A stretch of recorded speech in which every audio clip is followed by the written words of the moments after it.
So I guess this is a result of globalization that you can find Coca-Cola tins on top of the Everest and Buddhist monk in Monterey.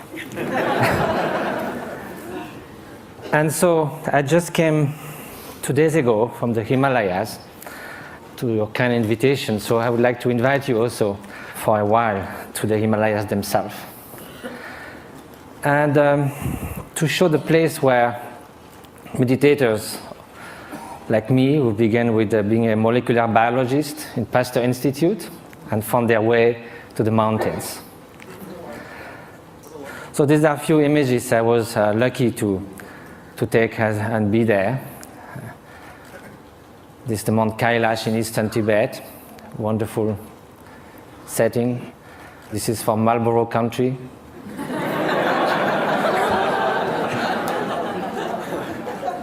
This is a turquoise lake, a meditator.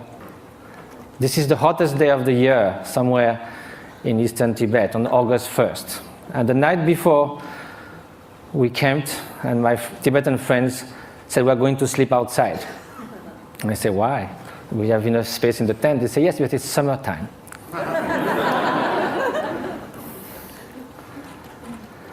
So now we are going to speak of happiness. As a Frenchman, I must say that there are a lot of French intellectuals that think happiness is not at all interesting.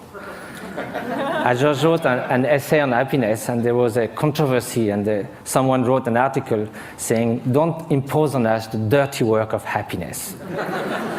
We don't care about being happy. We need to live with passion. We like the ups and downs of life. We like our suffering because it's so good when it ceases for a while. This is what I see from the balcony of my hermitage in the Himalayas. It's about 2 meters by 3, and you are all welcome anytime. Now let's come to happiness, or well-being.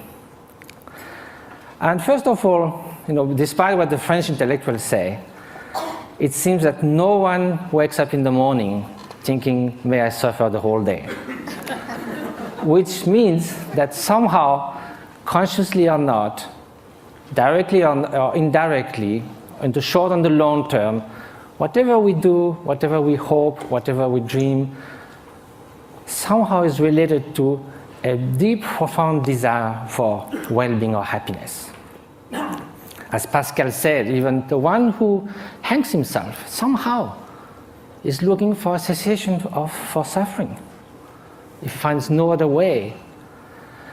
But then if you look in the literature, East and West, you can find incredible diversity of definition of happiness. Some people say can only be lived in remembering the past, imagining the future, never in the present. Some people say happiness is right now, is the quality of the freshness of the present moment. And that led to Henri Bergson, the French philosopher, to say all the great thinkers of humanity have left happiness in the vague, so that they could define, each of them could define in their own terms. Well, that will be fine if it was just a secondary preoccupation in life. But now, if it is something that's going to determine the quality of every instant of our life, then we better know what it is, have some clearer idea. And probably the fact that we don't know that is why so often, although we seek happiness, it seems we turn our back to it. Although we want to avoid suffering, it seems we are running someone towards it. And that also comes from some kind of confusions. One of the most common one is happiness and pleasure. But if we look at the characteristic of those two, pleasure is contingent upon time, upon its object, upon the place. It is something that changes of nature. Beautiful chocolate cake, first serving is delicious, second one, not so much, then we feel disgust. That's the nature of things. We get tired. I used to be a fan of Bach. I used to play it on the guitar, and I can hear it 2, 3, 5 times. If I had to hear it 24 hours non-stop, it might be very tiring. If you are feeling very cold, you come near a fire, it's so wonderful. Then after some moments, you just go a little back and then it starts burning. it sort of uses itself as you experience it. And also, again, it's something that it is not something that is radiating outside. Like, you can feel intense pleasure, and some others around you can be suffering a lot. Now, what then will be happiness? And happiness, of course, is such a vague word. So let's say well-being.